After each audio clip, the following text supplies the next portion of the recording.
બહુ ઓછા લોકો જાણે છે કે આપણે ભગવાન માતાજીના સાનિધ્યમાં જ્યારે આપણે જઈએ ને ત્યારે મસ્તક કેમ ઝુકાઈ દઈએ છીએ. ઘણીવાર આપણા મગજમાં ખરાબ વિચાર ચાલી રહ્યા હોય છે, આપણી આજુબાજુ નકારાત્મક ઉર્જા ચાલી રહી હોય છે. જ્યારે ભગવાન માતાજીના સાનિધ્યમાં આપણે મસ્તક ઝુકાઈએ ને ત્યારે માતાજી ભગવાન આપણી જે તકલીફ હોય છે ને, જે વિચારો હોય છે, નકારાત્મક ઉર્જા હોય છે, એને કાયમ માટે દૂર કરી નાખે છે.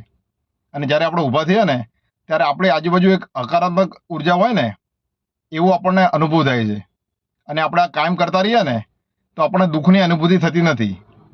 કેમ કે દુઃખ પોતે બહુ ભોળું હોય છે. દુઃખને પોતાને ખબર નથી કે પોતે શું લઈને આવે છે. દુઃખ હંમેશા આપણને ઈશ્વરને અને માતાજીને સાથે લઈને આવે છે. જ્યારે પણ આપણને દુઃખ પડે ને ત્યારે આપણે ભગવાન માતાજીને પહેલાં યાદ કરીએ છીએ. અને આ સમયગાળો બહુ કઠિન હોય છે.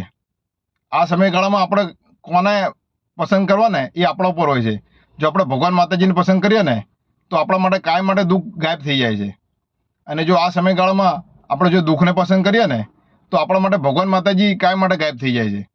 એટલે આપણે કોને પસંદ કરવા ને એ આપણી ઉપર છે. આપણે કયા માર્ગે ચાલવું એ આપણી ઉપર છે. વિડીયો સારો લાગ્યો હોય ને તો લાઈક, ફોલો, શેર જરૂર કરો. જય માતાજી, જય ભારત.